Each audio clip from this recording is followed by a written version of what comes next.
Our sixth online lecture for reliability engineering. Mm, Let me see. Let me just check one thing.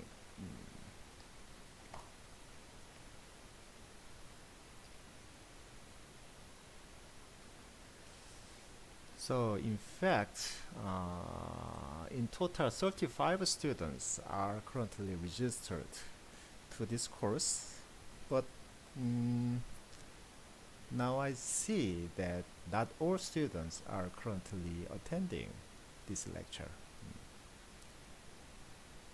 So just let's see what will be happening. So today, let's see what we studied the last time. So we are currently in section 2.5 about estimation and hypothesis testing. So last time I tried to explain how point estimation can be performed, and then also how interval estimation can be performed. So for point estimation, we have two different approaches. The first one is method of moments, and the second is maximum likelihood method. So, and then we started to talk about interval estimation.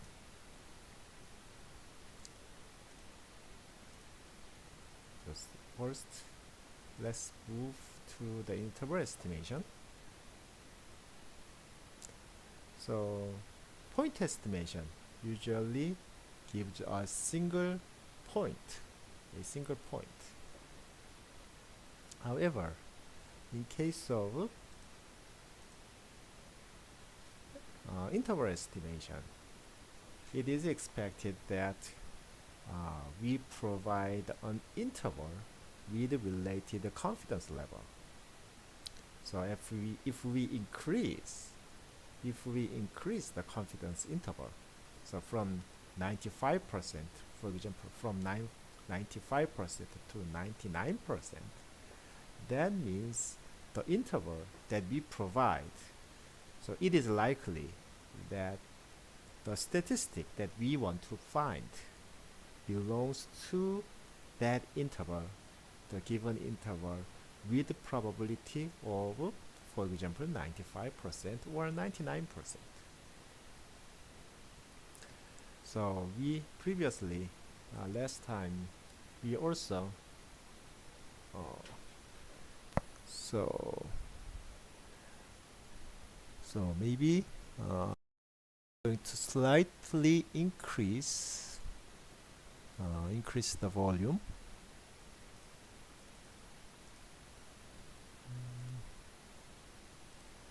See.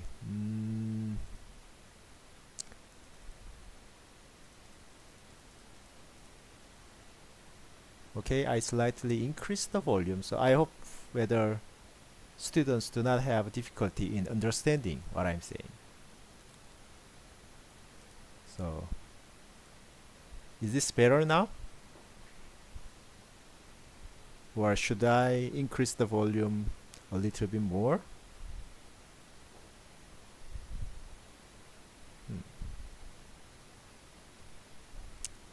Okay, thank you. So,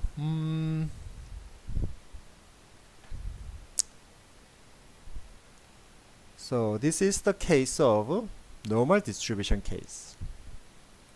So an example is given here. So for example, if for example, let's assume that we would like to know the average height of students in Chunghang University. There are so many students in this university, so we do not exactly know what that mean height would be. Maybe it can be 170 centimeter, or it can be slightly less than that. So what we can do is to first we are going to assume that the height of students in this university follows a normal distribution. And then in case so of course there are two different cases. The next thing that we are going to do is to take samples from students. So maybe we are going to take like 20 samples or 100 samples. And that means we are going to randomly select 100 students, and then we are going to measure their heights. And then in that case, based on like 20 or 100 students, we will be able to find the average or mean height of the students in our samples. So it would not be very difficult to calculate that, the mean or the sample mean, so-called sample mean of students' height. So with that data, we would like to estimate where the real mean value or the mean height of the whole Chungang University students is located. So by following these equations, this view here is the mean height of all Chungang University students. And we have here we have the sample means, and this is the case when we know it is assumed that we know, even though we do not know the mean value of students' heights, but this is the case when, as it is written here, this is the case when we know the variance of the heights of students. So in that case, we are able to utilize the variance, and of course n would be the number of sample students, the number of students that we actually measured their heights. So it means that we are going to have some interval of students. So for example, it may tell us that the real mean value, the real mean height, or the real average height of Chungang University students will be located between two values, like 160 to 180, and the mean value will be located somewhere between that two numbers, two heights, 160 and 180, for example, with probability of, or with the confidence of 95%. So the exact interpretation of this equation is that the probability that the population mean is located between these two values will be 95%. For example, if alpha is 0.05 or 5%. So this is the case when it is assumed that we know the variance of population. If we do not know the variance of population, so if sigma squared is unknown, then previously we utilized the standard normal distribution. But in this case, we should utilize the student's t-distribution. And by using that student's t-distribution, now we are going to measure the sample variance. So from that 20 students, we are going to measure the variance of the samples. And that sample variance will be used. So when sample variance is used, of course, S would be the sample standard deviation. And when sample variance is used, then we should utilize t-distribution instead of standard normal distribution. So that interval can be determined like this. So let me to help you understand what that means, let me show you an example.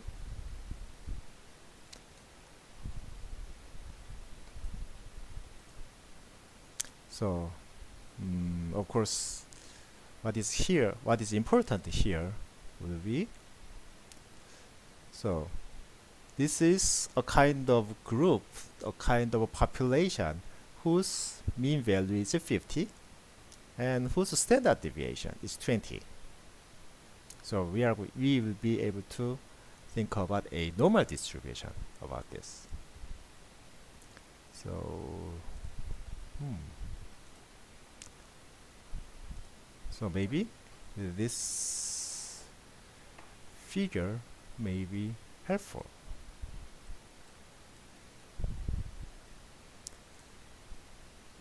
So this is the distribution of population. In the previous example, this would be the distribution of like the height of Chungang University students. And with this distribution in mind, we are going to do some experiment to understand what the equations that we have seen actually means. So what I did was to take 10 samples. So I took 10 samples here. So randomly took out of this population, I took 10 samples. So in that case, the value, each sample value varies from like 42 or 40 up to 73. So with this, we are able to calculate, we are able to calculate their sample mean.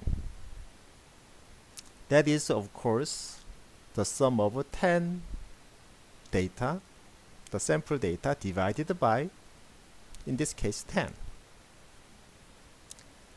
And we are also able to calculate sample variance. So, of course, the equation for sample variance is already given in our, let me see, I think in early part of our point estimation part. So let me find that equation.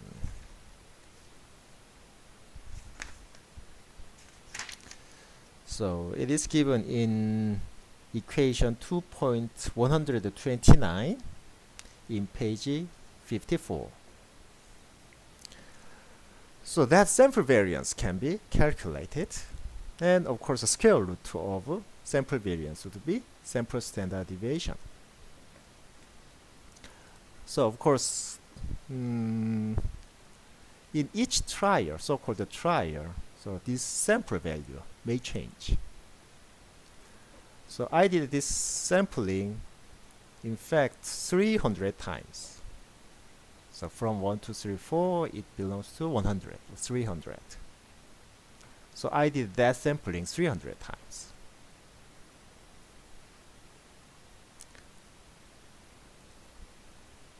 So let us see this figure. So for total 300, this figure shows us the distribution of a sample mean. So here I try to count the number. So even though the population mean was 50, but there are among 300 trials, we have two cases that its sample mean belongs to between 30 and 35. So just like that. So it has a kind of distribution like this. I hope you can see this distribution remind you of a normal distribution.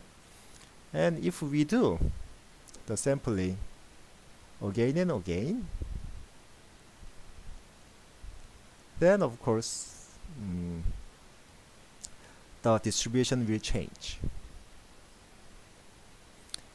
So the point is that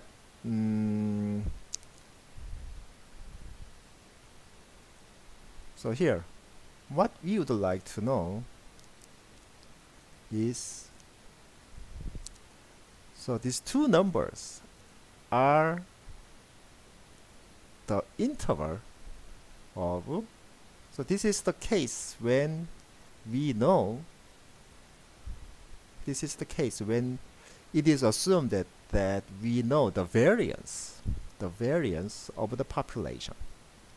So in our previous example, even though we do not know I'm talking about the case that even though we do not know the mean value, but at least we know the variance of the heights of Jungang University students. So just like that. So this is the case when it is assumed that we know the variance, and from the sample mean, this is the interval, 99% interval that the population mean, actually it was 50 in this case, but population mean belongs to this interval.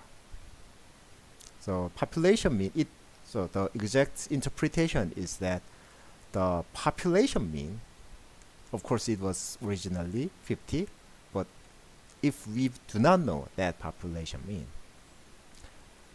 the probability that the population mean belongs to between 35.98 to 86.96 would be 99%.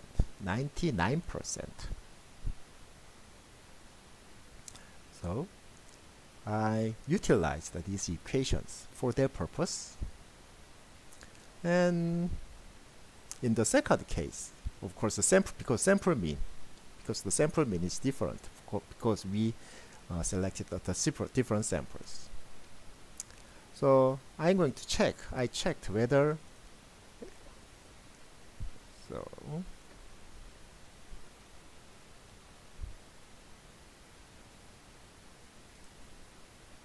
so I checked.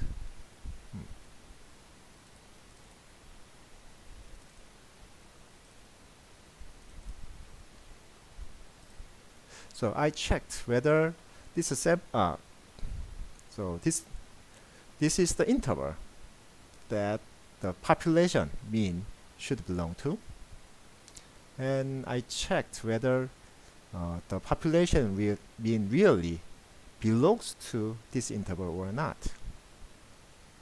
And this yes indicate that population mean belongs to this interval. And we have a lot of yeses, and this is, as I mentioned, I tried to calculate the 99% interval. And among 300 trials, the result gave us the result that we could get was that among 300 trials, 98.67%. I mean, it is almost close to 99% of intervals that is determined from our samples include that the population mean.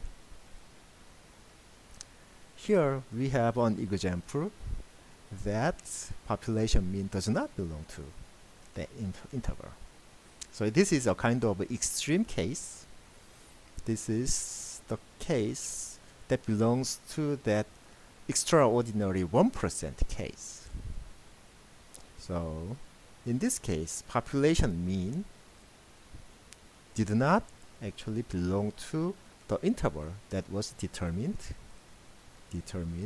by the samples. So let us see what the samples were. So of course all these samples were taken from the population, but we could see very small numbers here. So population mean in that case was just 32, and in that case we have this kind of exceptional case that population mean do not belong to the interval that is determined by our samples. So if we do the 300 time trials again and again, so this case 99.33%. So you can see that even we do the trials again and again, the number. So with this experiment, you can see that the equation defined given by our textbook give us 99, the interval that is let's see. So in this case I utilized this equation 130, equation 2.135, and I assigned 0.01 for alpha, so that this interval include 99%. And this experiment tells us that when we actually do the random sampling, the interval given by that equation provides on average 99%. So in 99%, that interval include the population mean. Of course, that was what the original meaning of that what is that? The original meaning of the equation, what equation told us. The second case is when you assume that we do not know the variance. In this case, we assumed that we knew that the variance or the standard deviation is 20. In this case, of course, this would be the more general case. This is the case when we do not know the variance of the population. So in that case, we should calculate the sample variance from our samples and then use that sample variance to estimate this interval. So with the same sample mean, the interval determined by the t-distribution is, as you can see, slightly wider than the distribution provided by standard normal distribution. So of course this would be the interval that include the population mean with 99%, with let's see 99% probability. So if we do the 300 sampling again and again, but still you can see that on average these intervals, the intervals provided by that equation, give us about 99% of probability that that interval include the population mean. Of course, there must be some case that if we here, yes. So there are some case like this.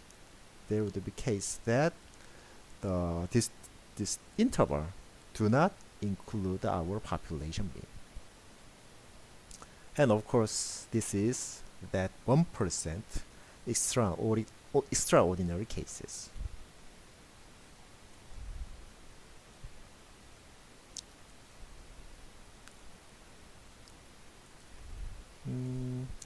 here in this case, I just checked whether the sample mean belongs to the interval that is defined by population mean and population standard deviation.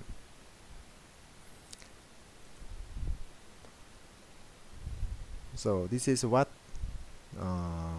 our ordinary statistics tells us. So in that case, in every case, the sample mean should belong to this interval between so 37.6 to 62.4. So if we take 10 samples and then if we measure the mean value of the samples, then it is highly likely, it is like with a 95% probability that the sample mean will belong to this interval. Of course, there are cases that the sample mean do not belong to this interval. So, like this case. So this would be the extraordinary 5% case that sample mean did not belong to the interval that is defined by this equation. So if once again, if we do the sampling again and again, what you can see here is that on average, the interval that is given here will include about 95% of sample means. The sample means with the size of 10.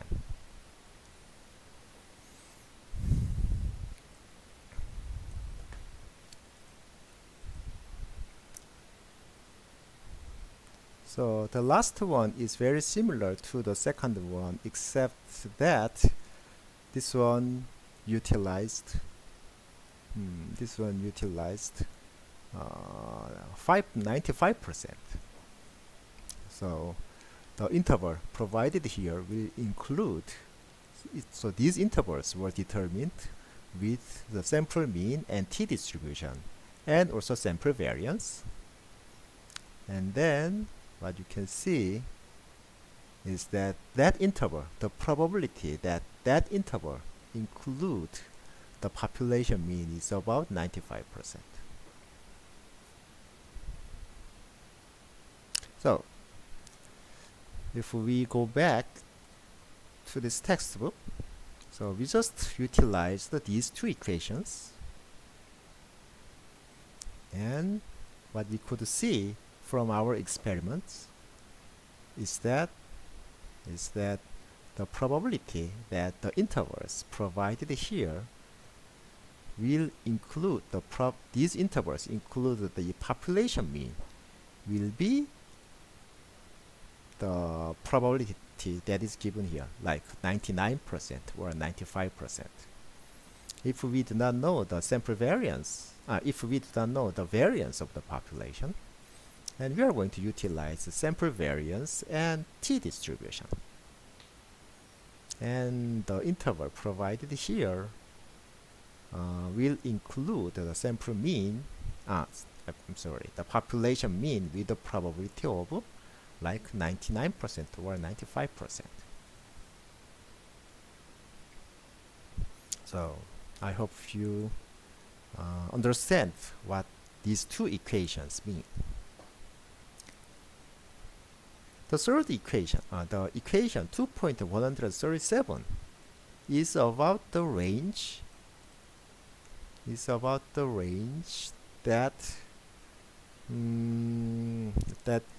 instead of sample mean, the range that sample variance is located. With a very similar concept, of course, we can see that it omitted some important. So we are going to need probability and parenthesis equals 1 minus alpha here. I think our textbook will provide the correct equation. Well,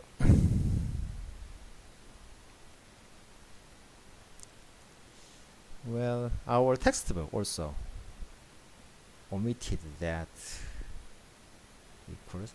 So let me show you the exact.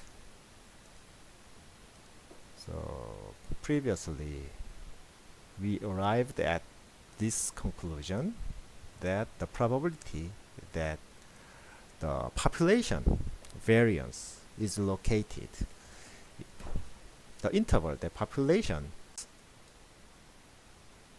an example of chi-square distribution. So I arbitrarily entered the n-1 value,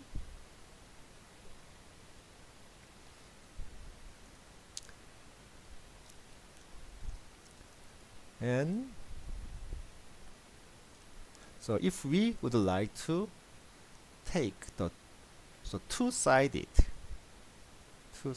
if we would like to take some interval, so I'm going to show you the 95% interval.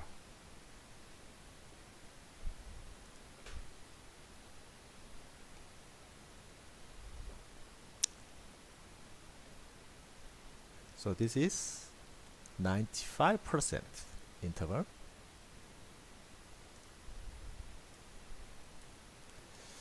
If we would like to find out the exact values, then what you can do is, so for example, so this is the point when chi-square distribution. So with that 95%, that means that from starting from 0, the area or the probability up to here would be 2.5%, and also the probability from this value to infinity will be 2.5%. So that 95% can be placed inside of these two values, the interval determined by the two values. So how can we know that? So for this example, I arbitrarily selected the new value that is actually equal to n-1. So I'm going to assign n equals 2, and the value for 0.025, that is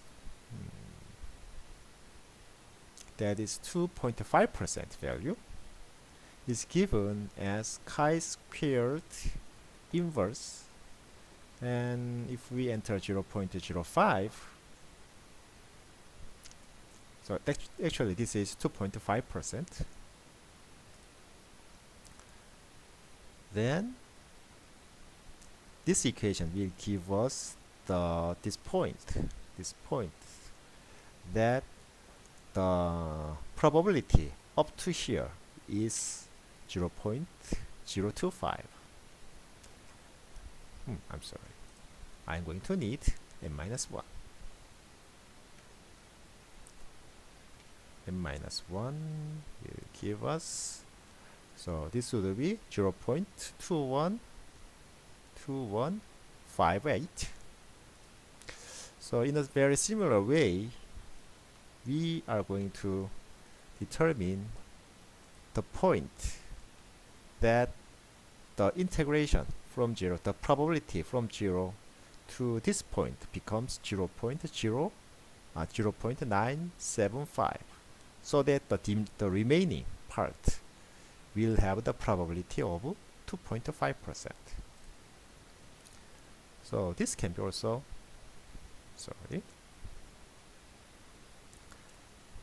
this can be also found out. So if we place 0.25 and x975, and those two intervals are given as 0.2158 and up to 9.3484. These are the chi-squared values. So these are the values that is used here.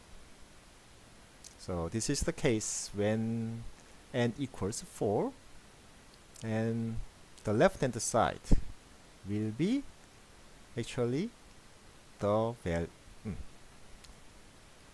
from here, starting from here.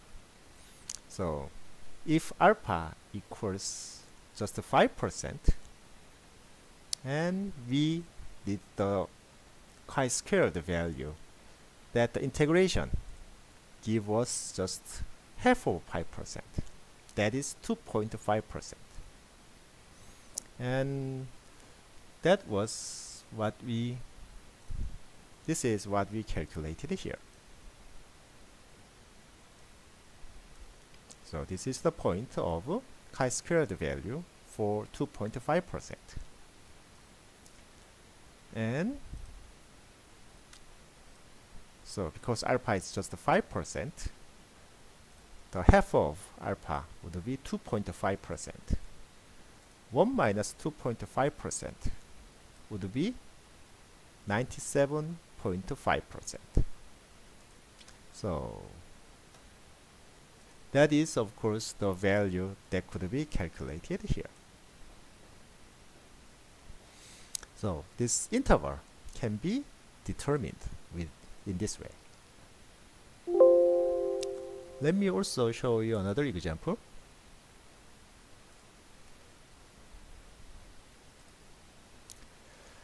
So I did a very similar thing. So once again, we have samples of 10. So from 10 samples, in each trial, we are going to take 10 samples, and we calculate the sample variance. That sample variance and also that sample variance will be used to calculate chi-squared value. So and I'm going to also perform this time 200 trials.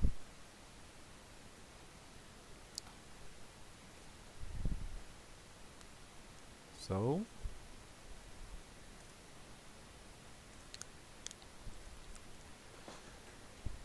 the chi-squared value for 2.5% and 97.5% are given for this case when the number of samples are 10. So with these values, we are able to and then we are going to determine whether the chi-squared statistic that is determined, chi-squared statistic, we are going to determine whether this belongs to this interval or not. So we can see the true case, and then we can also see a false case. So this is one of that 5% extraordinary 5% cases. So here chi-squared is determined as 1.79. That is, if you see these samples, then their variance is very small. They are all sampled from a very narrow range of the distribution.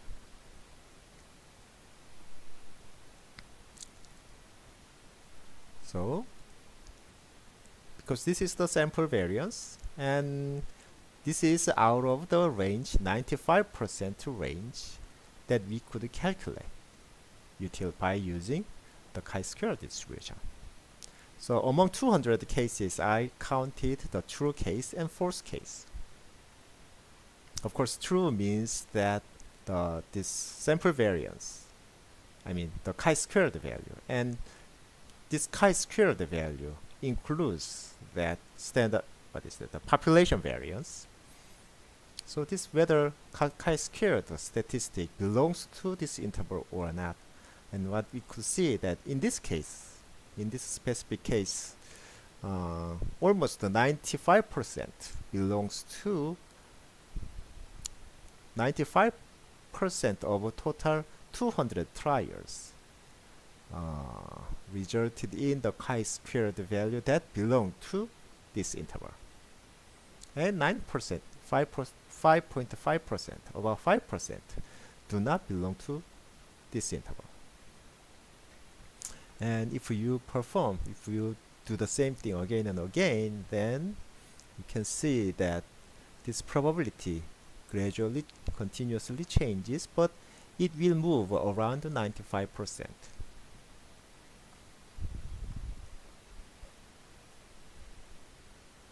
So that's the meaning of the equation.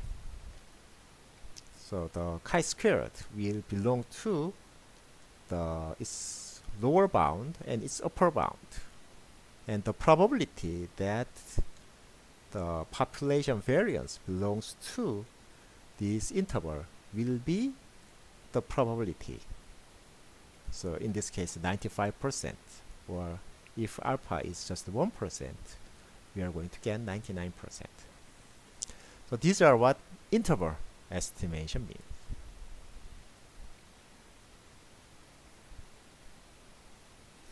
So understanding this interval estimation is also very important in hypothesis testing.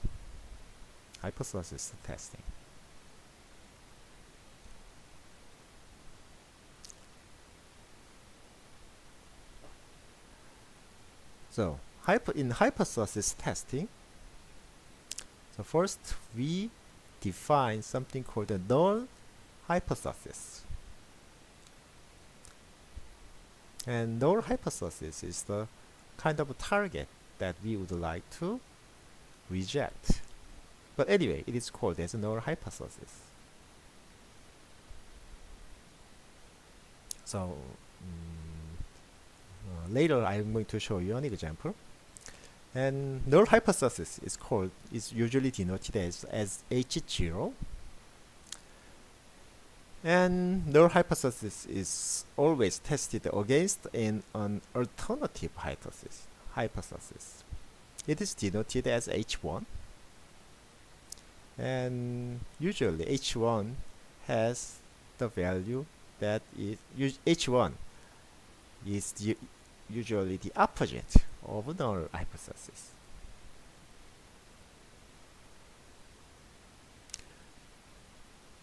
So, and then of course testing, we need a test statistics. Let me show you an example. So let's assume that the average height of Jungang University students is about 170 centimeter. That is the average of that. And maybe if we also would like to measure, we would like to know whether whether the members of a basketball team in Jungang University also has that average of also that average height of students. I mean, we would like to know, not exactly we would like to know, we would like to prove that the average height that the basketball team of Jungang University will have a much bigger number compared to our average height of all the students in Jungang University. Because usually those students with bigger height will also play basketballs, and they can be basketball players. So in that case, we would like to prove that the average height of a basketball team is higher than all other students. So in that case, what we should do is to first assign a null hypothesis. And as its name, null hypothesis, that is the hypothesis that we would like to reject. So in this case, so for that case, null hypothesis should be assigned so that mu, the height of a basketball team, the members of a basketball team, is equal to the heights of all Chungang University students. Of course, we know that their heights will be bigger, so this is the hypothesis that we would like to reject. So if we successfully reject this null hypothesis, then alternative hypothesis is, it should be H1, not H0. So H1, or the alternative hypothesis, will be assigned that their height will be different from, so mu does not equal to mu asterisk. That means their height, the height of members of a basketball team, will be different from average students in Chungang University. And of course, our purpose is to eventually take this H1. So to do that, what should we do? Then what we have to do is to take samples from the basketball team. So for example, we are going to take 10 samples. And then we are going to measure their sample mean. And if we know the distribution,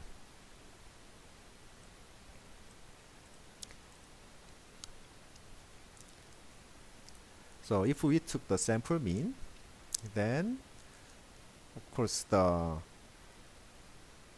we just took samples from the basketball team. So the actual mean value of the height of the basketball team, about that we do not know.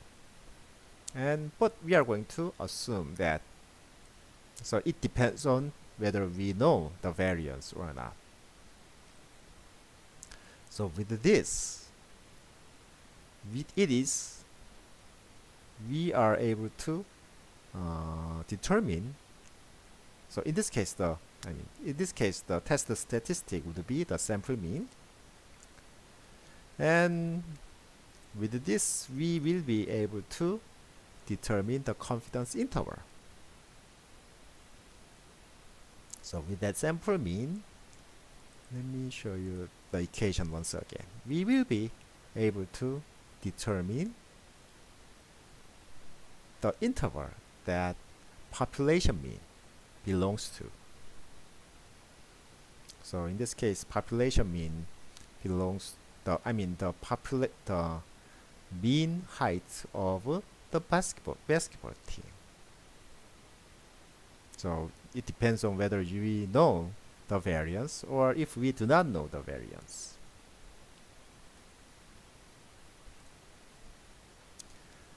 And then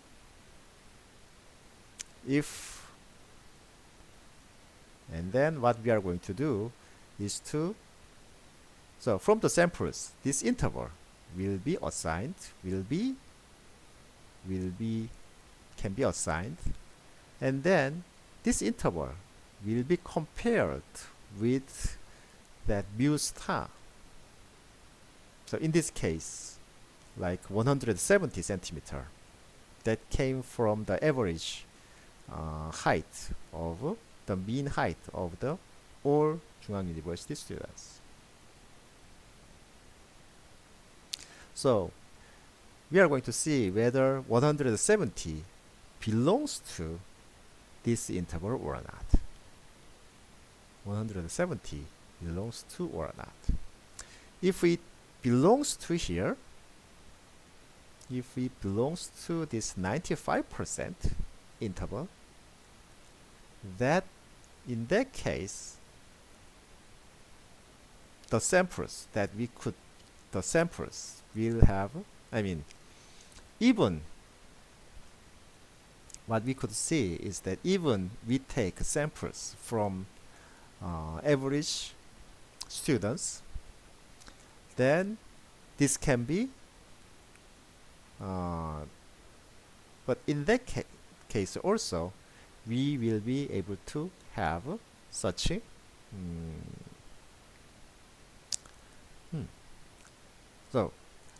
so for example,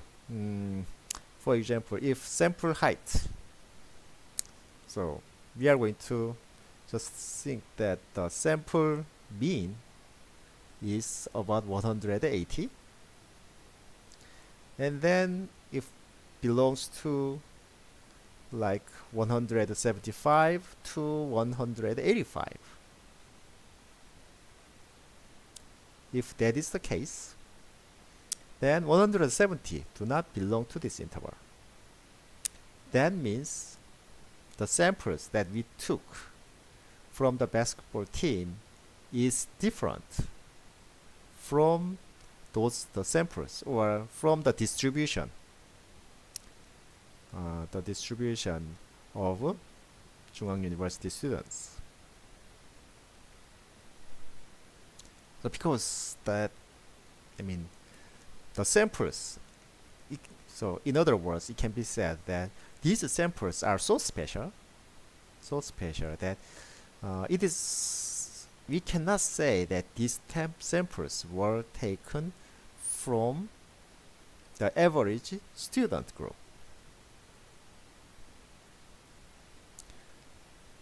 So if that happens, then this H0 can be, here, this H0 will be rejected. H0 will be rejected.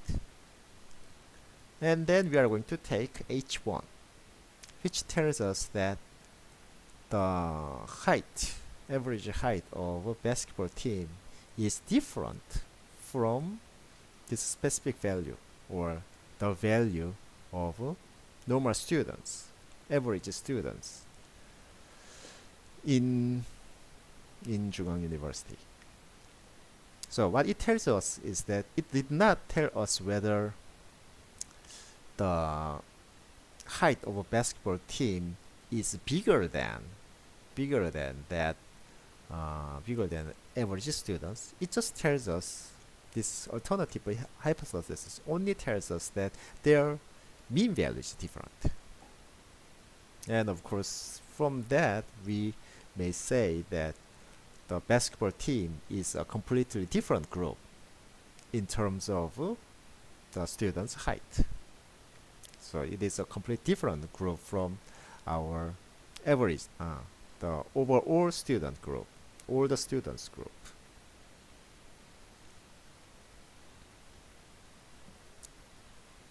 So hypothesis testing is usually performed in that way. And if we, so again, the main purpose was that when the starting point, or the main purpose of this hypothesis testing of that example, was that we would like to show that the height of a basketball team is different from the height of normal students. And we assigned this null hypothesis. So null hypotheses were assigned in such a way such that the height of the mean height of basketball team is the same with the mean height of Chungang University students. And by rejecting this hypothesis, we actually obtained the conclusion that their mean heights are different. Then another question. What if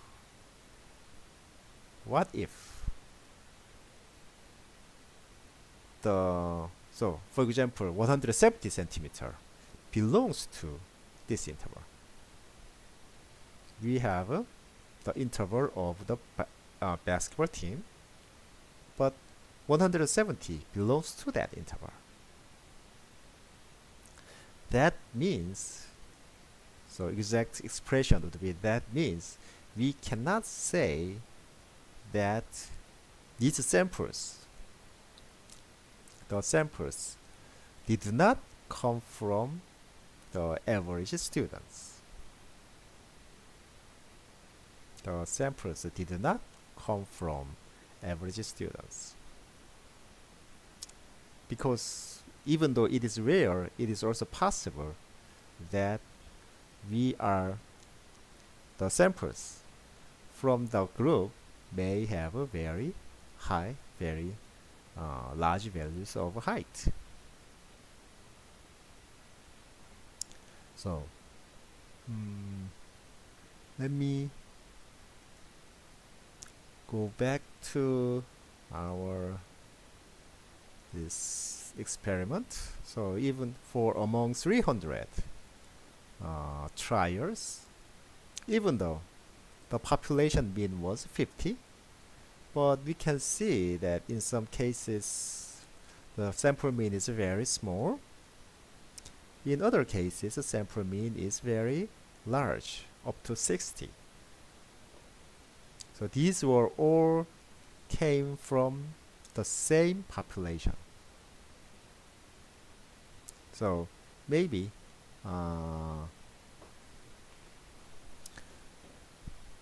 so it can be said that of course the sample mean, of course in that case 170 will belong to or very close to the lower bound, but such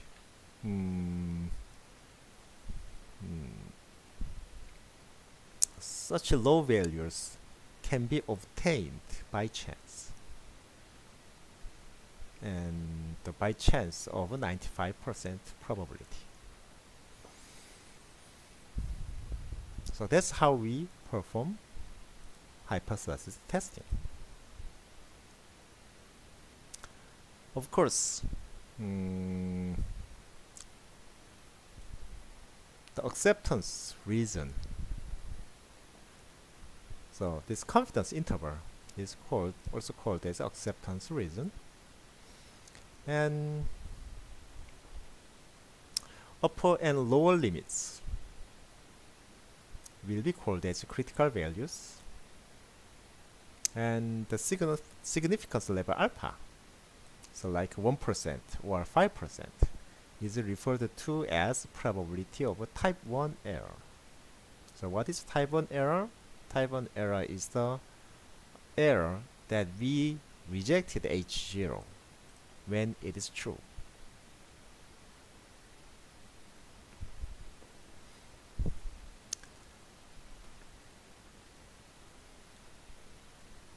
So we rejected H0 even when it is true. So even though type 1 error, so that's what we can what we can see in this sample. So all these samples were taken from the same population, and if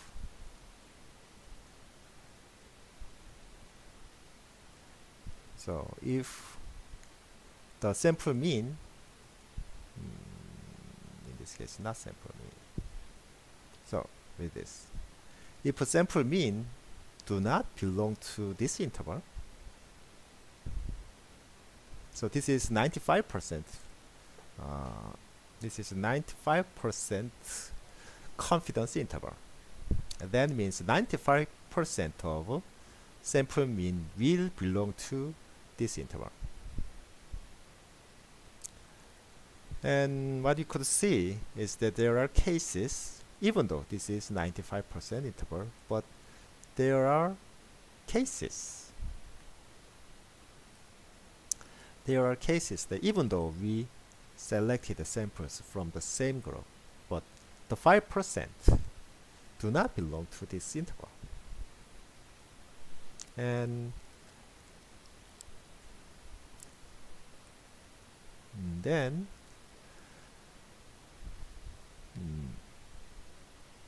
so so among all these samples, even though they were all sampled from the same population, but 95% belongs to that interval, but the remaining 5% do not belong to this interval. So maybe even though, so if we were very unfortunate, so like this case, if samples were like this, if we took 10 samples and in this case the samples were very unique, see, no, this one, yes. So in this case, samples, by chance we selected a very unique sample, and in this case it is also like it can, with these samples we may make the conclusion that this sample did not come from the population which has mean value of 50, even though we sampled even though these samples came from the population with mean value 50, but we possibly, in the hypothesis testing, it is likely that we make the wrong conclusion that these samples do not come from the distribution, the population whose mean value is 50. So that's a kind of type 1 error. And the probability of such type 1 error will be alpha, or in this case 5%. Also, it is also possible that another type of errors is that we may do not reject H0 when it is false.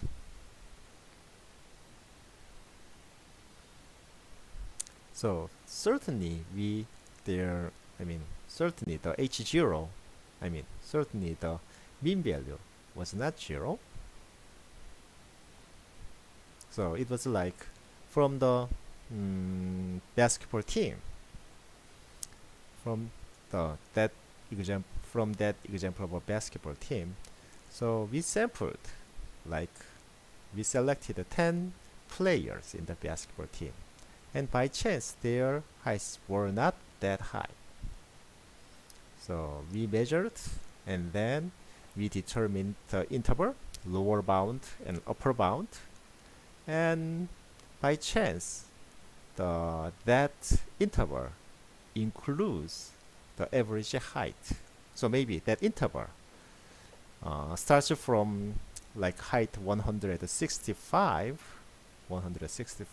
to 175, for example. So even though the population mean of the basketball team is different from that of average students, but in that case we do not reject H0,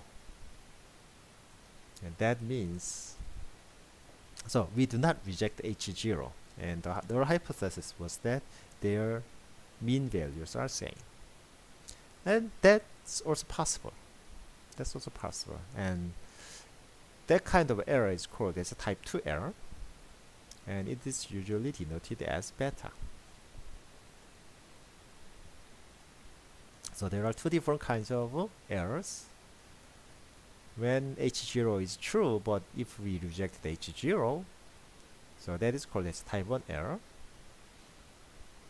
If H0 is false, but we did not reject H0. That is called as type 2 error.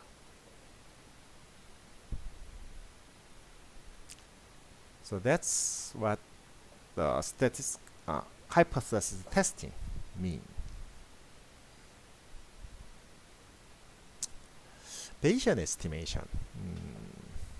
Of course, as it is described, some more details will be provided in chapter 3. So to understand this, equation 2.144 is the equation for Bayes theorem for discrete case. And this Bayes theorem can be extended to continuous case. So that's equation 2.143. And that means Bayes theorem can be applied to update, in fact, probability density function.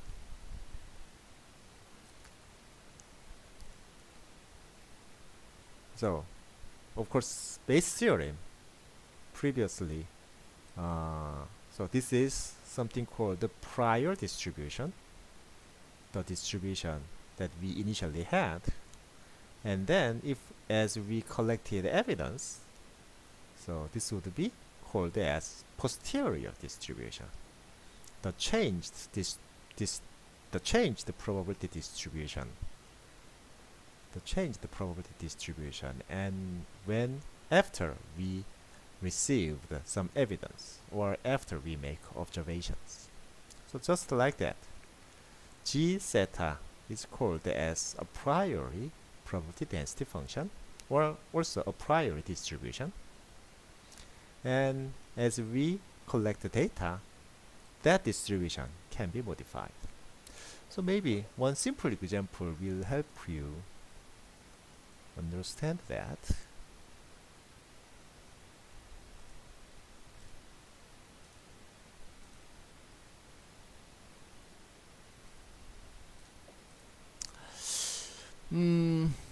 Okay, the problem is a little bit more complicated in that, but we have, let me show you.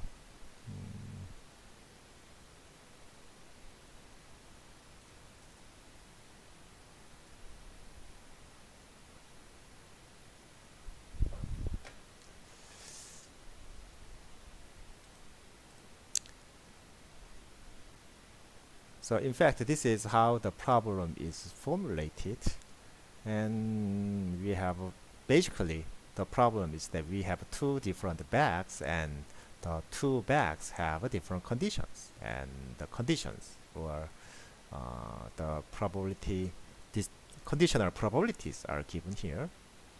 So instead of, I'm not going to explain all the details of that conditions. But what I can do, what I can explain here is that, so this would be, there are two bags, and if we all, let's assume that we all know that the conditions or the conditional probability distributions, conditional probabilities associated with the relation between bag and their appearance, the colors that such bags, the colors of chips such bags would have, and also the size of chips inside of the bag.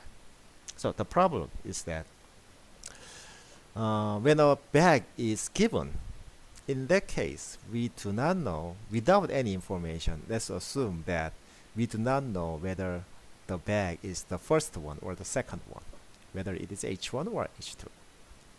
So because we completely do not have any information, we assumed that their probabilities are currently half and half. So this would be same, this distribution, probability distribution is called as a priori distribution. The probability distribution before we have any information.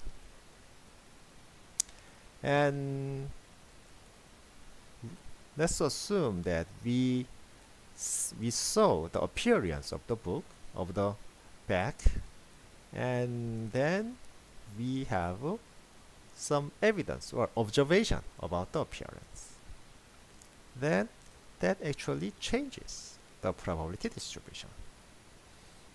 So this is called as now so by this Bayes theory changed, we have so previously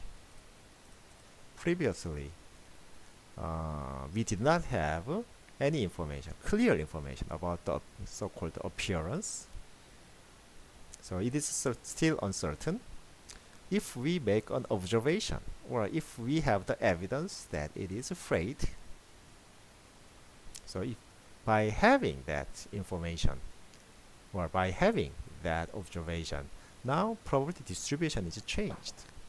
So this is a so-called the posterior distribution. And the mathematics behind all this change from a priori distribution to posterior distribution, the mathematics behind that is Bayes' theorem. So if we have more information or we have more observation, then the probability also changes. And if we have another evidence or observation, then probability will also change. So just like that. Initially we had a priori distribution here, but when we have some observation or evidence, then the probability distribution will change. So it is posterior distribution. So just like that. When we have a priori distribution, and when we have evidence or observations, then we are going to have a posterior distribution. So, and this evidence will be collected from samples. So more details will be explained. More details is given in chapter 3, but I'm not sure whether I'm going to cover that part or not, because it is kind of mathematically heavy, so a lot of students will have difficulty in correctly understand the meaning of Bayesian update. So it is 4:18, so we are going to have about 15-minute break from now on. So we are going to resume the lecture at 4:33. And would you please leave your name for attendance check. So let's start the second half or second part of today's lecture. So we just finished this section of estimation and hypothesis testing, and now we move on to I move on to section 2.6, which is about frequency tables and histograms. And I'd like to say that I guess all students know what frequency tables mean. So this is an example of a frequency table. So it basically tells us the number of occurrences, the number of observations that belongs to these each class or each group or each interval. So in the first group 35, second group 36, and so on. So, and what about histogram? Histogram is the figure or graph that shows us a graphical representation of a frequency table. So I hope I assume that all students understand and have a basic understanding, and also knows what frequency tables and histograms are. So I'm not going to explain these in detail. Of course, this will be utilized in our following section. Section 2.7, goodness of fit tests.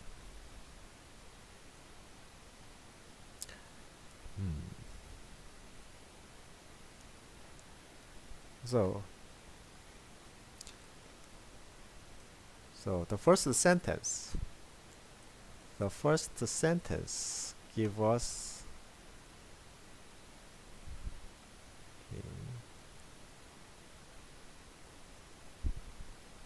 the first sentence explains what kind of problem we are dealing with in this section 2.7, or what is the purpose of goodness of fit test.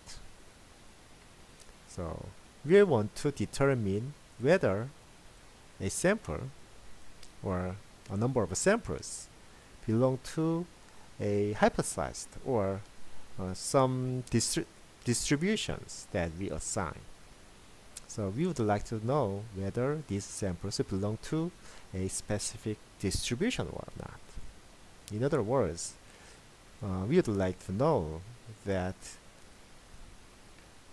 whether the distributions, whether the samples came from a theoretical distribution or not.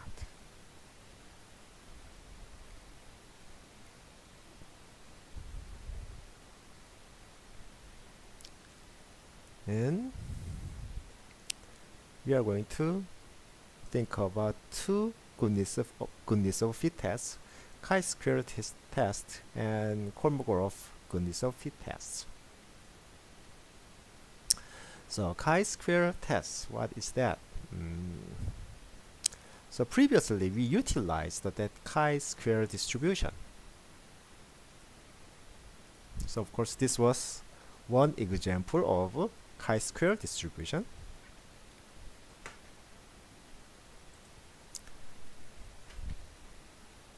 And we are going to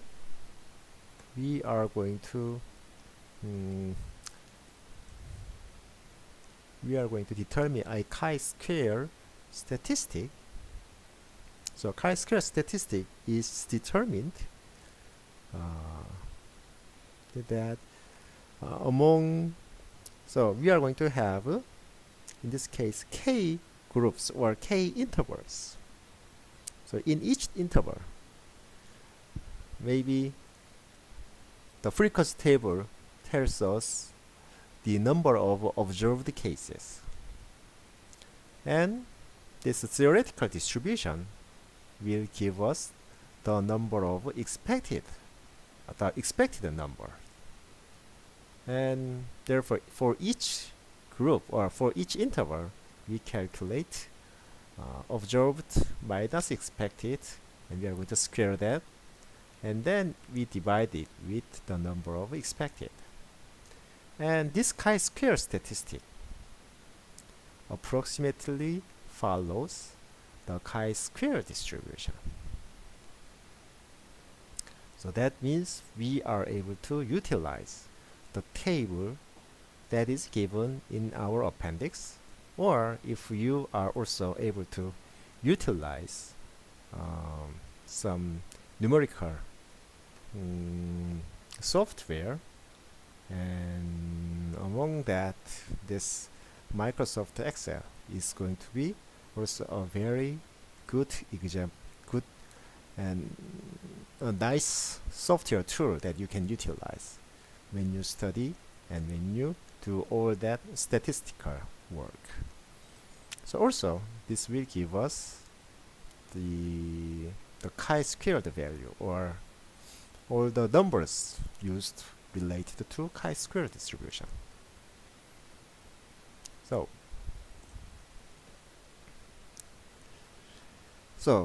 this chi-square statistic will be calculated based on the data in the frequency table, and then goodness of fit will be determined. And of course and this is actually true for the hypothesis testing that we talked previously about in section 2.5. So, just like the hypothesis testing, it is very important for you to understand that the hypothesis can only be rejected. It cannot be affirmed.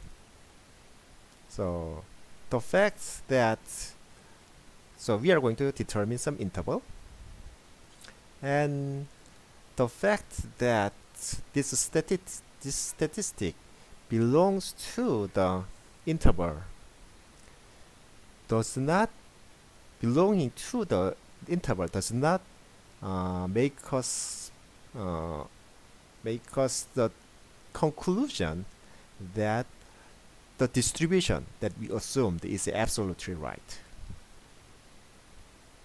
So it is not positively affirmed. It does not tells us that the distribution is correct. But it can be only rejected. In other words, the statistic chi-squared is out of the interval, then we can say that definitely the distribution that we assumed is not correct. And the distribution can be rejected. So, as this sentence says, the hypothesis can only be rejected, but it is not positively affirmed, or it is not positively supported from this goodness of fit test. So the hypothesis is just like also in the case of hypothesis testing, hypothesis is either rejected or not rejected. We don't say it is accepted or not accepted. We can only say that the hypothesis is rejected or not.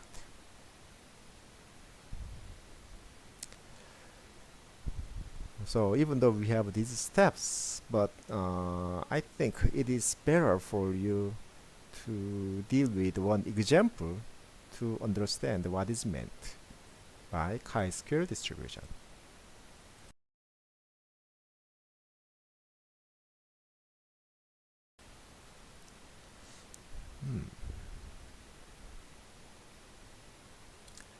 So in this example, we have a number of parts ordered per week, and what is important is that it is believed that these data follow Poisson distribution.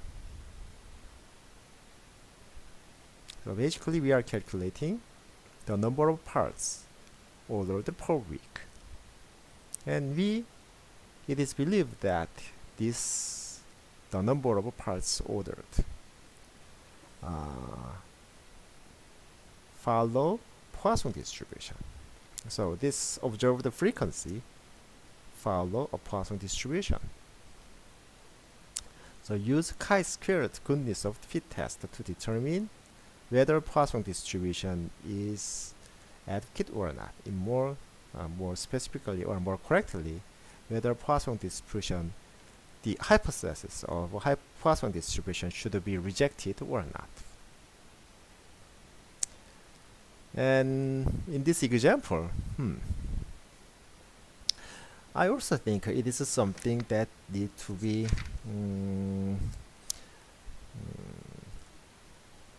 so in fact all these parts for this example problem, the number of parts per week and observed frequency will be sufficient information, and the remaining parts, expected frequency and chi-square statistic, should be calculated. This should be found or calculated during the process of solving this problem. So maybe in the next edition of this book, I hope that this part should be erased. So let's see an example.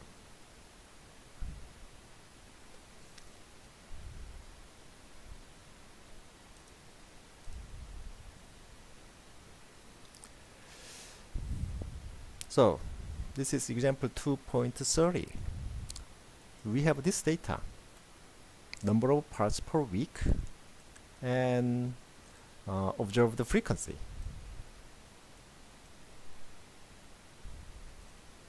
So this is observed data. This is the number of parts per week. So with this, so it is also mentioned that we believe that the distribution, this distribution,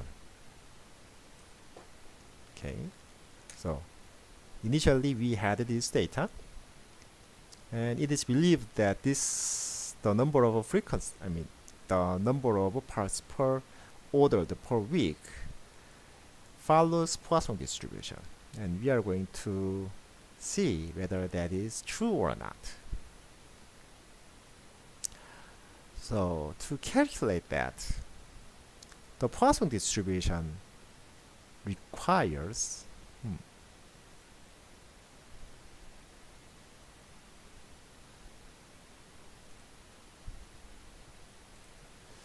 so 2.7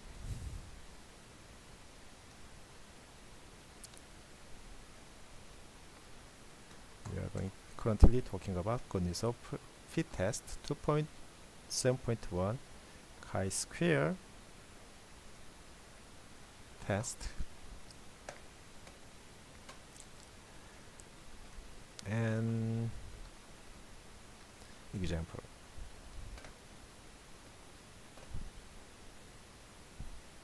Okay, of course we are able to write the equation 2.145 here. Okay, let's write this down. So we would like to find out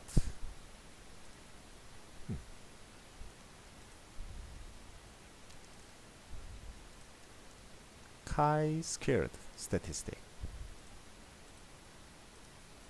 Chi-squared statistic. That is the sum of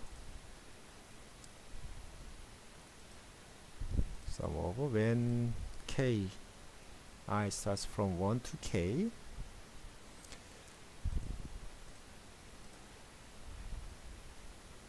So what we are going to calculate is observed number minus expected number. Expected number divided by, and we are going to take square of this, divided by expected number.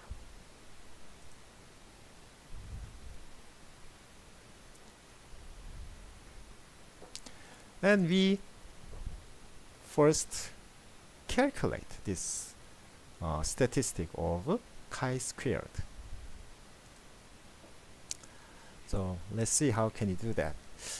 Before that, for example 2.30,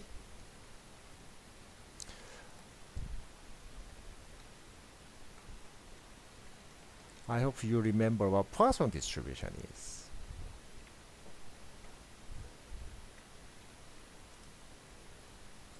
So Poisson distribution is the probability that for random variable x, when it equals x, this probability is given as x factorial over v. So this is the point.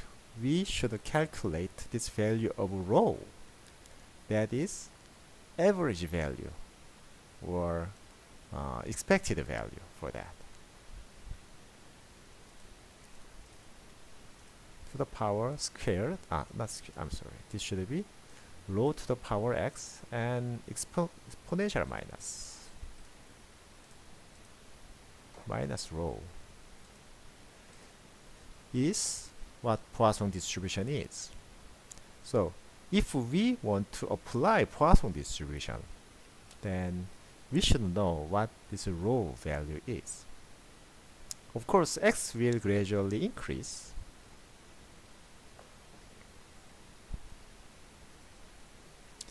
So, in fact, x will become 1, 2, 3. It goes on and on.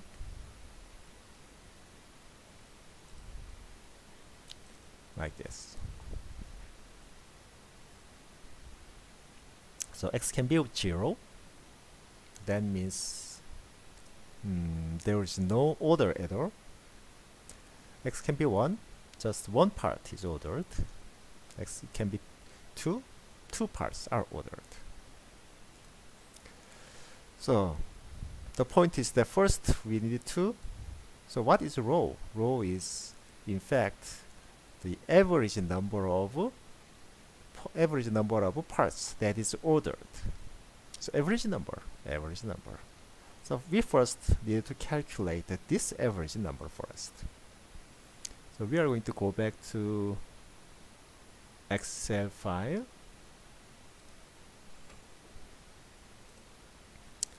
So for 42 weeks, it is almost 1 year. So 42 weeks. For 18 months, we did not have any. It did not have. So for 18 months, it did not have any order. So what we calculate here. So what we calculate is number of parts multiplied with the observed frequency. In the second week, it is going to be 18. And then 16. So because for 8 weeks, 2 parts were ordered. So it can go on and on.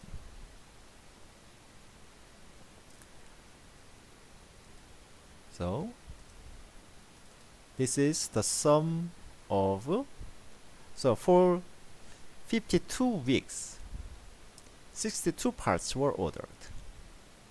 So the average is that we are going to divide 62 with 52. So now rho is calculated. And m is the number of parameters that is calculated during this process. So actually rho is calculated from the data. In terms of degree of freedom, so we need to reduce 1 degree of freedom. Then now it follows. So now we determine the rho. These are x values. So by applying the the equation for Poisson distribution, let me slightly show you once again. So this is the equation for Poisson distribution when capital X equals X. So now currently X now varies from 0, 1, 2, and this average value rho is determined. So we are able to calculate the expected number calculated from Poisson distribution.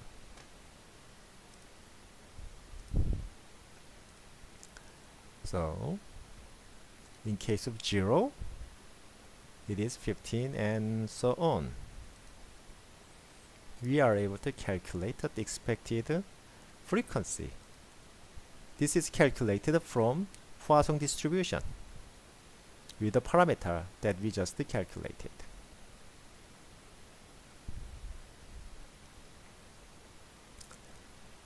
And now we have observed frequency.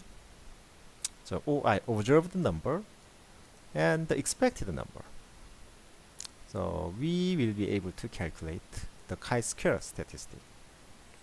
So the way what we should calculate, so what we should calculate is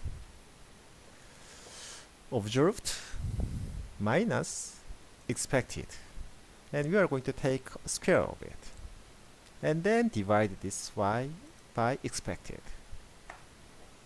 So this is the chi-square statistic for the zeros group, and we need to take sum of this. Take or sum of these.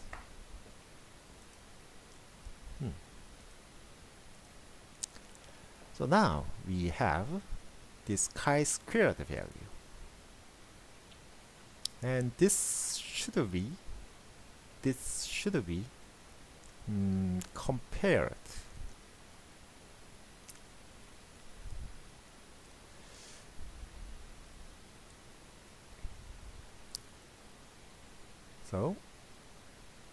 compared with the chi-squared value calculated from the distribution.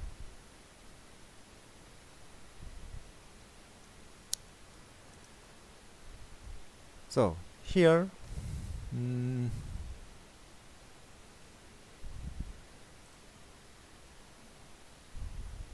okay, once again, let me show you what I'm trying to calculate. So, so we are going to apply chi-square distribution. But in this case, how many groups do we have? 1, 2, 3, 4, 5, 6. We have 6 groups. So if we have 6 groups, then the degree of freedom is actually 5. It is n-1. And among that 5 degree of freedom, we also need to take 1 degree of freedom out, because here we calculated 1 parameter rho from the data. So the final degree of freedom should be 4.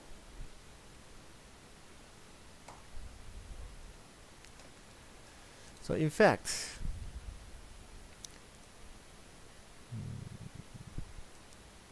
let me draw this once again. Okay.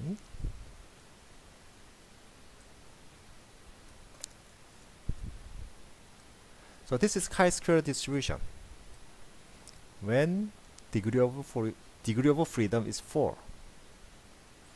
And we would like to find the point that 95% will belong to. So how can you do that? So first, 95%.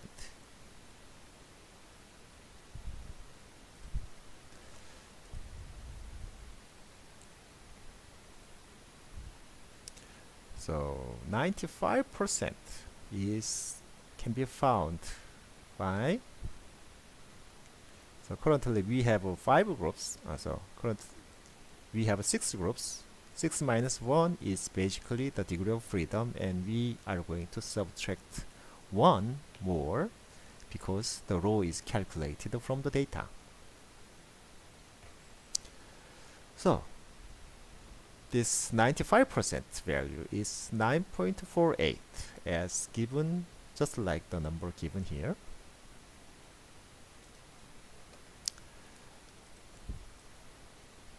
So what it means is that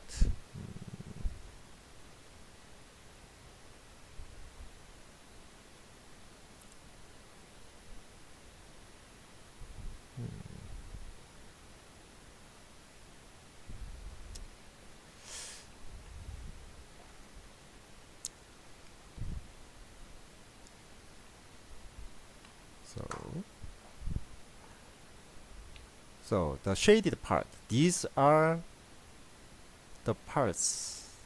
So this area is 95% of total area.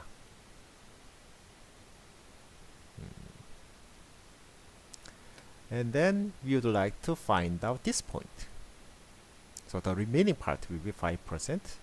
And this point is given as 9.488. So 95% will belong to this interval from 0 to here, 9.48. And the chi-square value that we calculated is just 3.14, which belongs to this interval. So if this chi-squared statistic belongs to this interval, so the exact statement would be we would not reject the hypothesis. We would not reject the hypothesis that let me write this down. So chi-squared statistic is calculated.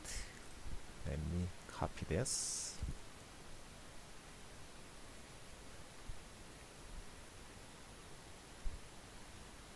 Is calculated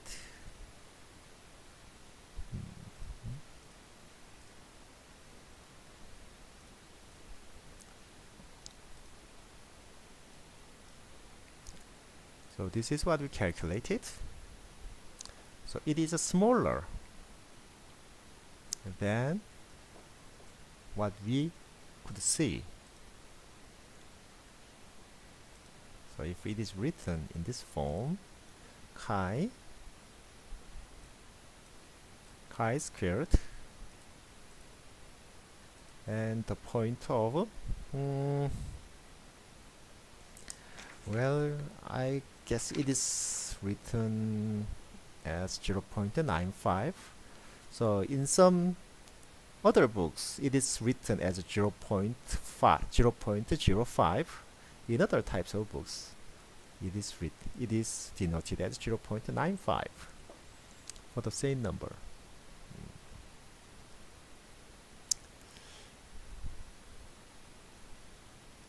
So if it is written as 0.05, so anyway, the point that we would like to found was this number. This is the point that chi-squared distribution, the probability of a chi-squared distribution becomes 95%. So with this, therefore, the hypothesis of Poisson distribution is not rejected.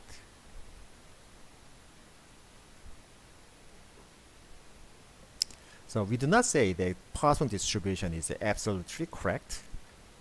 We do not support the hypothesis of Poisson distribution, but we do not reject Poisson distribution. So it can be also interpreted that there is no reason, no statistical reason that we should reject or we should oppose to Poisson distribution. So this is how we conduct goodness of fit test with chi-square distribution. So chi-square goodness of fit test can be performed in this way.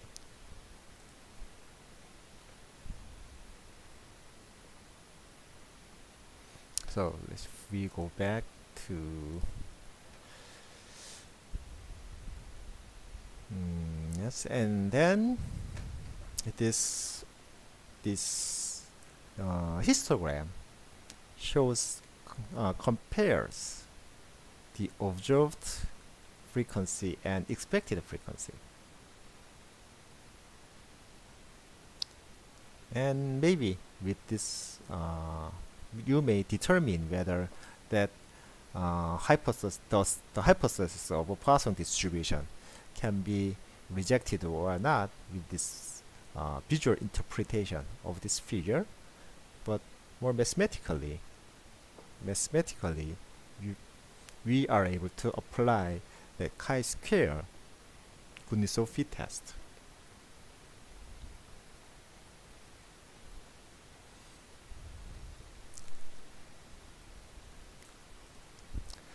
So another, we're going to see, we have another example. Another Kuznetsov fit test is Kolmogorov-Smirnov test.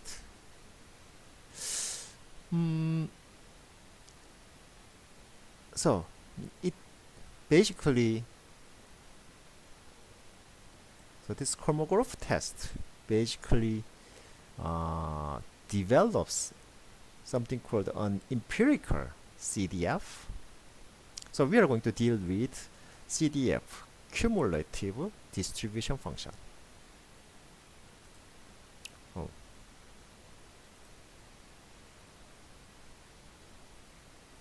So we are going to utilize cumulative distribution function. So maybe instead of these procedures, one example will the use of one example will be much helpful in for you to understand how the test is performed. So this empirical CDF is given as I over n, and then we determine this statistic is determined as the maximum value of f is the observed the CDF, and Sn is the empirical. F is the CDF from the theoretical distribution, and Sn is the empirical CDF, the CDF that is calculated from our data. And it also compares compares this FTI.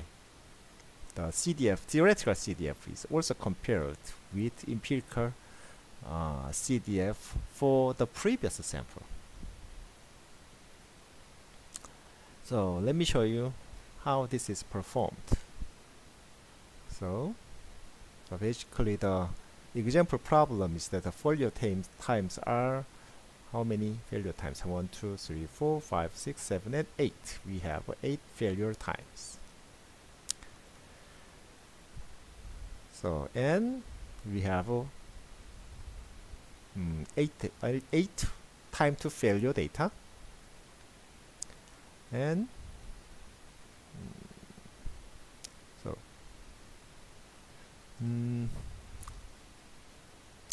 let me also write some note for this.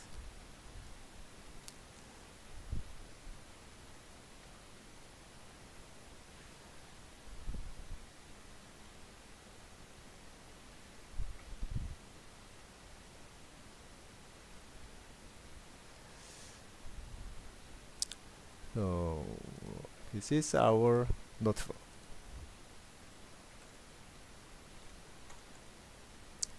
So instead of providing the details, maybe let me show you example 2.31. And we have 8 time to failure data and an exponential.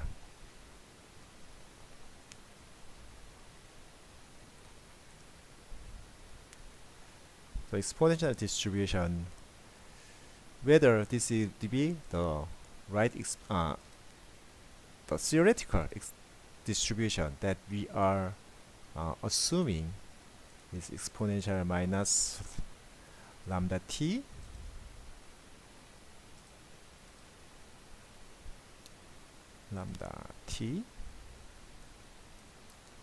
and this lambda ft is given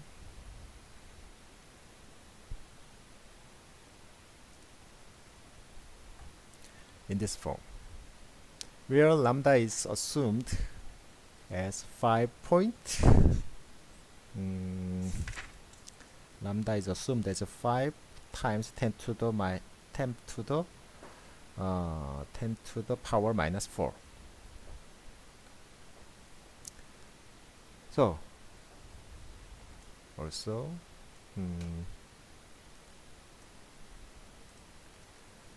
lambda is given as 5 times 10 to the power minus 4.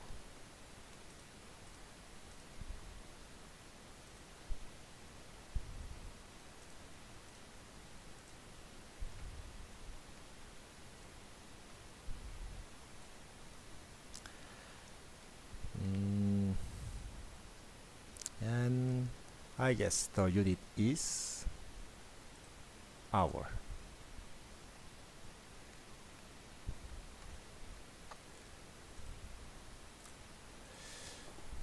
So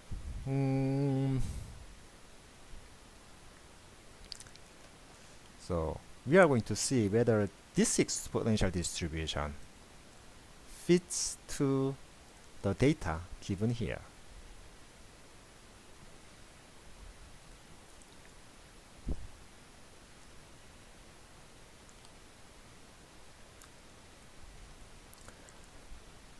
So we have 1, 2, 3, 4, 5, 6, 7, and 8 time to failure data, and it is going to be sorted so that the smallest one becomes the first. I mean, this T1 becomes the smallest time to failure, and T8 becomes the biggest time to failure data.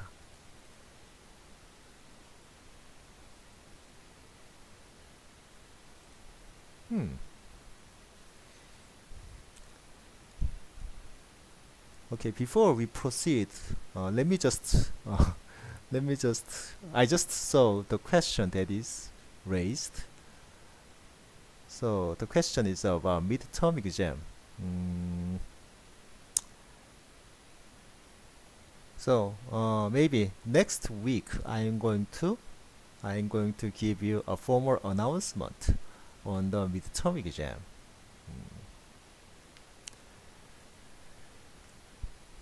So I'm going to let you know next week, but the basis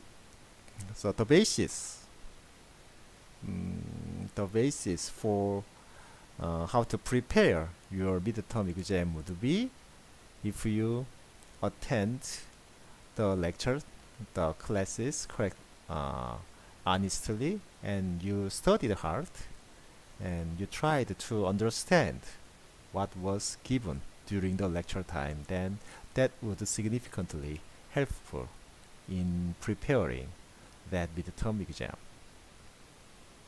So it can be an exam, or it can be kind of homework problem to solve, but the bottom line is that I would like to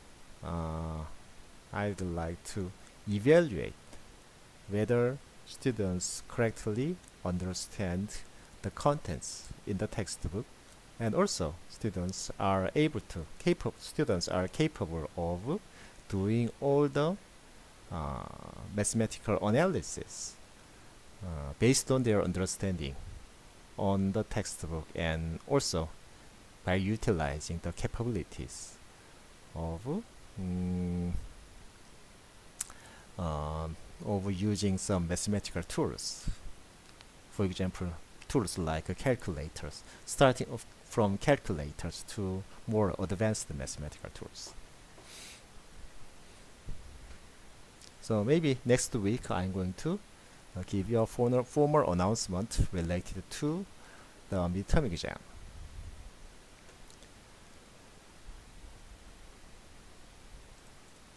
So if we go back to our example for Kolmogorov test,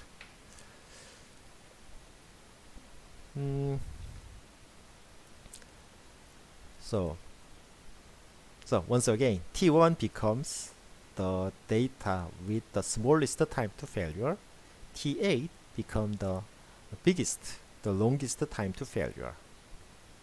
And with this time, we are going to draw this SNTI, that is the empirical CDF. So it starts from 0 and then it gradually increases until it becomes 1.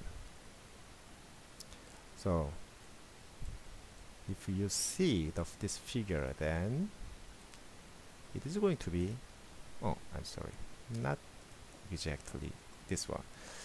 It is going to be same with the figure shown in 2.15.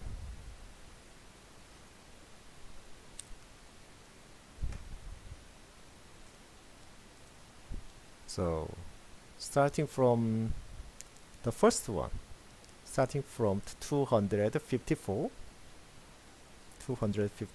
and then 250, and this value, because we have 8 failure data, this data corresponds to 1 over 8.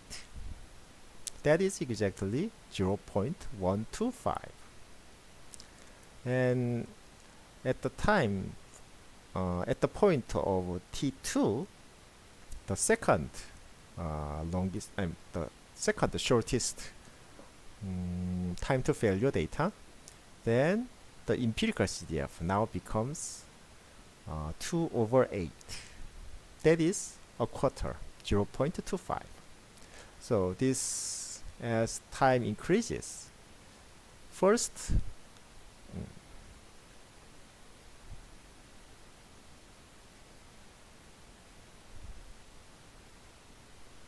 okay, so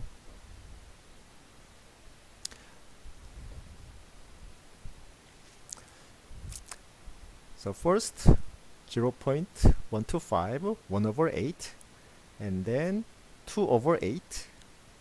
At second point, 3 over 8 and 4 over 8. That is 0.5 and so on. So this empirical CDF gradually increases.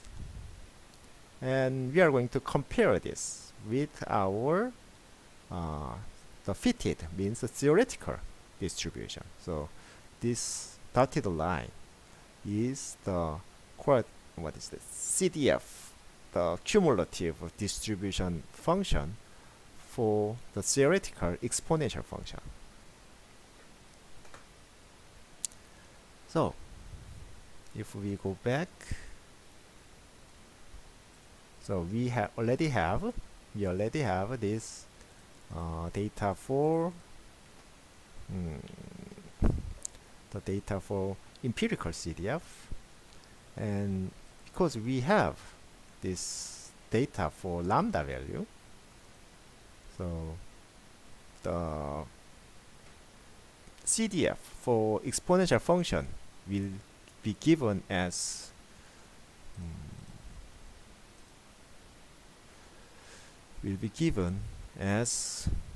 1 minus exponential minus lambda t. So we have lambda multiplied with time t,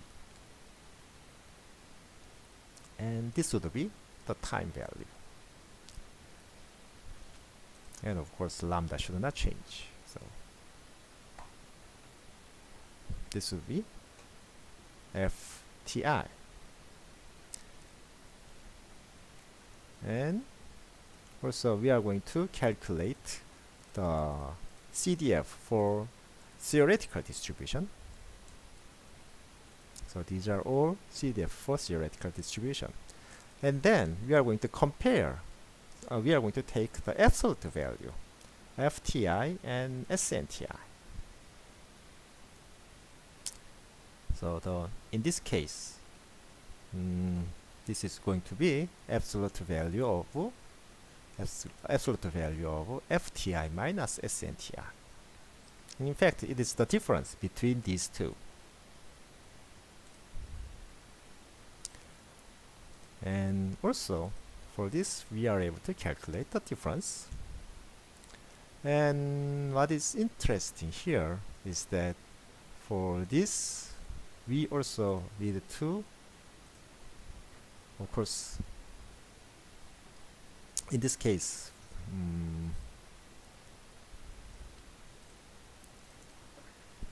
-1.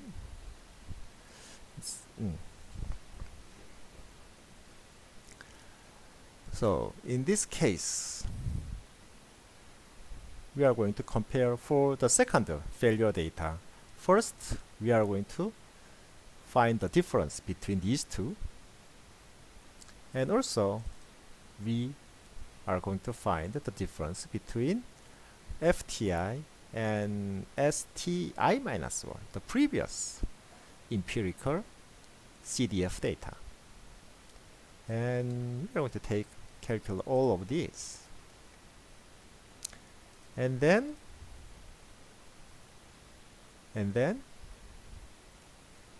we calculate the maximum value of all of these.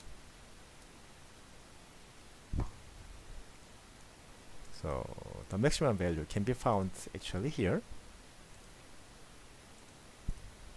So this would be the maximum value.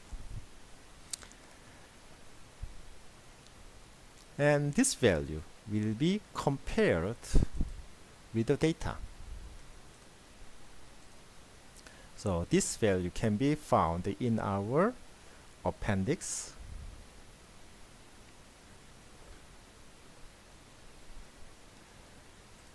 So we have 8 failure data, and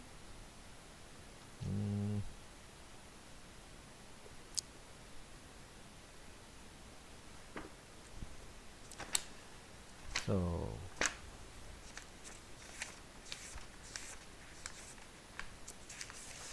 let me find that data in our textbook.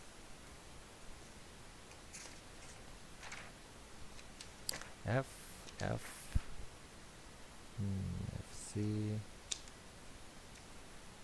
value.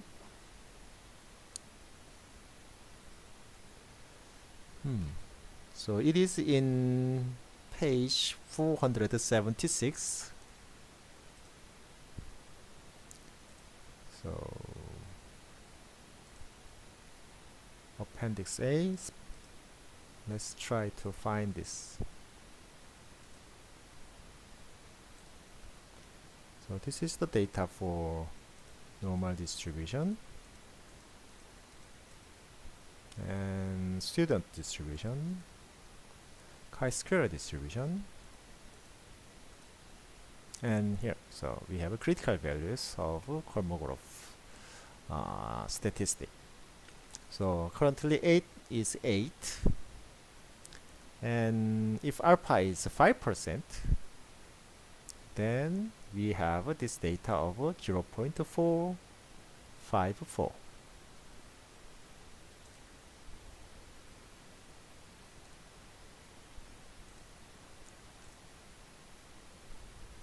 So that 0.454 is used. So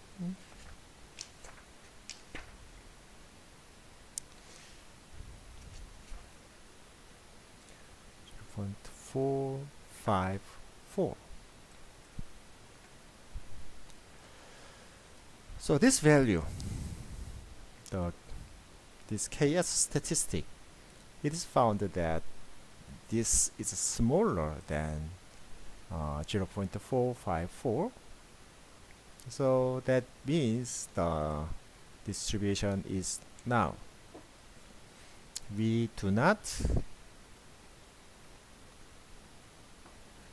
So the conclusion is that we do not reject the hypothesis that this time to failure data follow an exponential function with lambda 5 times 10 to the power minus 4 per hour. So this is how this Kolmogorov test is performed.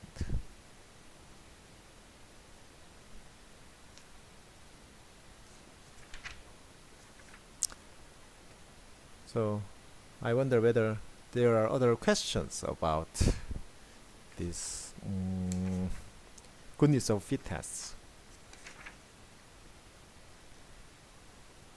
Maybe we can see another example.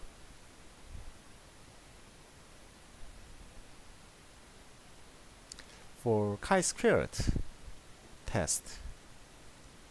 So that's example 2.31.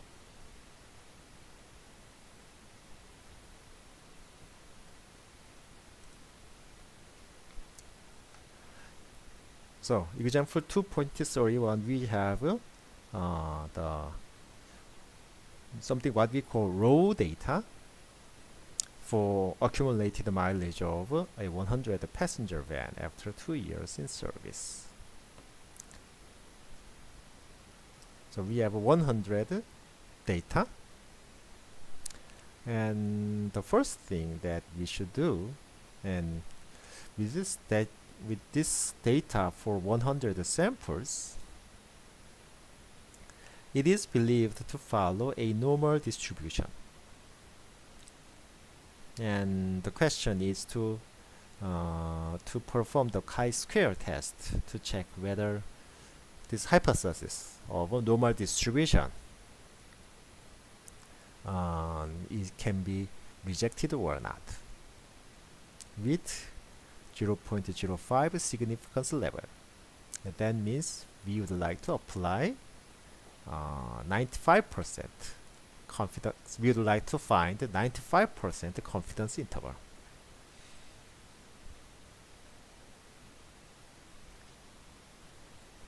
So because here we only have data.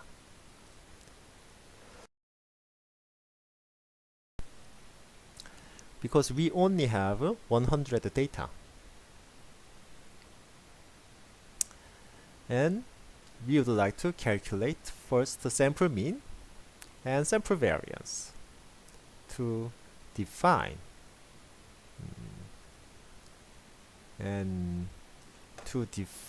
the distribution, or to find out the distribution of the distribution that population has. So sample mean among these 100 data, we are able to calculate the sample mean as the average of all these values, average of 100 data. And it will give us this. So the 30,000, about 30,000 is the average data. So I mean, 30,000 is the sample mean for this data. And of course this would be sample standard deviation. So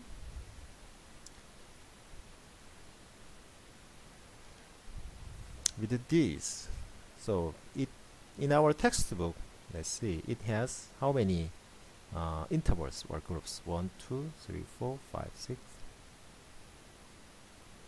7, 8, 9.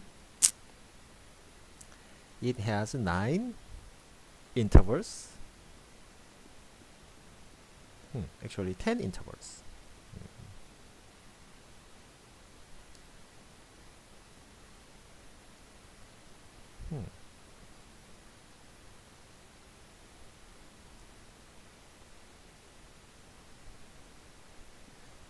In fact, it has not 10, 9 intervals.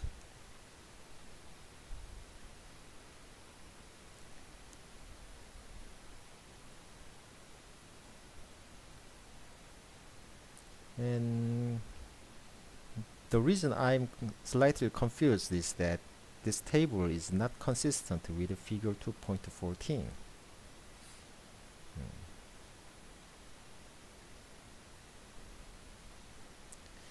So not consistent. This table does not consistent with the table. This figure is not consistent with the figure. I mean, the figure is not consistent with the table above. So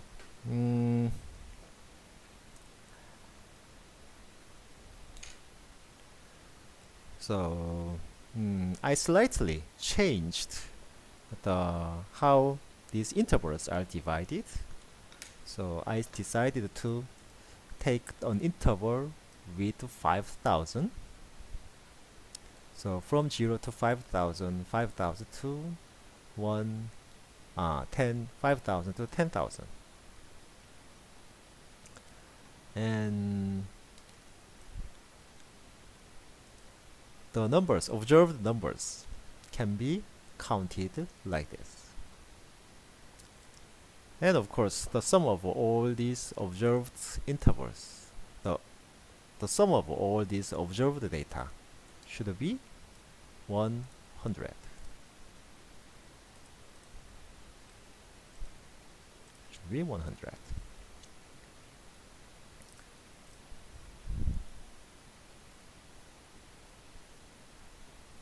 And we are able to calculate by using the mean and the mean value and the variance. We will be able to find out we will be able to find out the distribution. So corresponding normal distribution. So from 0 to 5,000 with this data, with the sample mean and sample standard deviation, the integration from 0 to 5,000 with the normal distribution should be 0.84%. And gradually we have this data. So the expected probabilities will be given for this time for these intervals. So because these are probabilities, so by considering that we have 100 samples, we are able to calculate the expected number.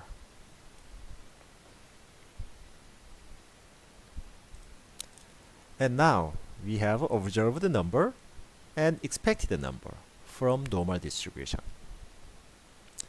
And this would be the chi-square statistic for the first group. And in a similar way, we are able to calculate chi-squared statistic for the whole, how many? In this case, 1, 2, 3, 4, 5, 6, 7, 8, 9, 10, 13 groups. And the sum of them would be 10.95. And this should be compared with chi-square distribution for so this is what I calculated, that the tail part will have only 5%.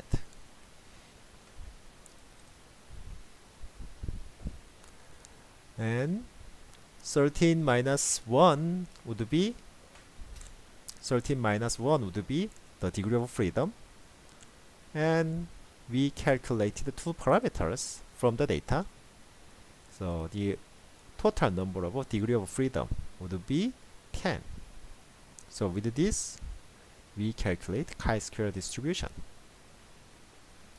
So basically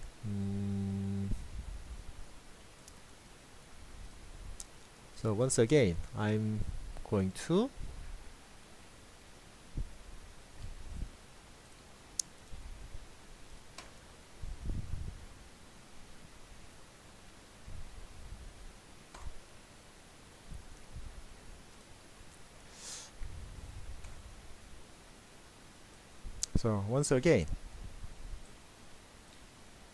this is the chi-square distribution for this case. And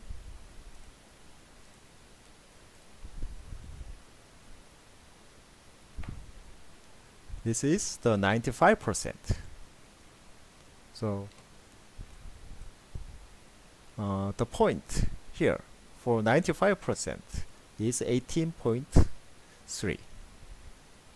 So up to 80.3, this chi-square distribution has the probability of about 95%. And the chi-squared this statistic 10.9 belongs to this interval. So our conclusion is that we do not reject the hypothesis. We do not reject the hypothesis that the normal that data, this mileage data follows normal distribution. So we do not reject that hypothesis. Of course, this data, the calculated chi-squared value is located outside of this range. Then our conclusion is that, or would be, the mileage data, the hypothesis that the mileage data follow normal distribution should be rejected. But of course, in this case, because the value is slightly bigger than 10, it belongs to the area, it belongs to the interval, so it is not going to be rejected. So today we are going to finish at this point. So we just talked about so starting from today, we started from hypothesis testing, and then we covered good use of fit tests like chi-square test and Kolmogorov test. And also I tried to explain today I tried to explain what the interval estimation means with some experimental data from random samples. So today we are going to finish at this point, and then next week we are going to proceed to section 2.8 about regression analysis, and after that would be the end of chapter 2. And after finishing chapter 2, because chapter 2 is about the review of probability and statistics part, so this the knowledge on probability and statistics will be very important in understanding the reliability engineering, all the mathematical basis for reliability engineering. So I decided to spend a lot of time explaining in detail all these basics of the concepts and how they can be applied. So after finishing chapter 2, then next week we are going to briefly review what we studied and what we learned in chapter 2. And if you have any questions, so please prepare such questions, and if you raise that question before, or if you upload such questions on our questions board, or if you raise such question during the lecture time through chatting window, then I will answer those questions.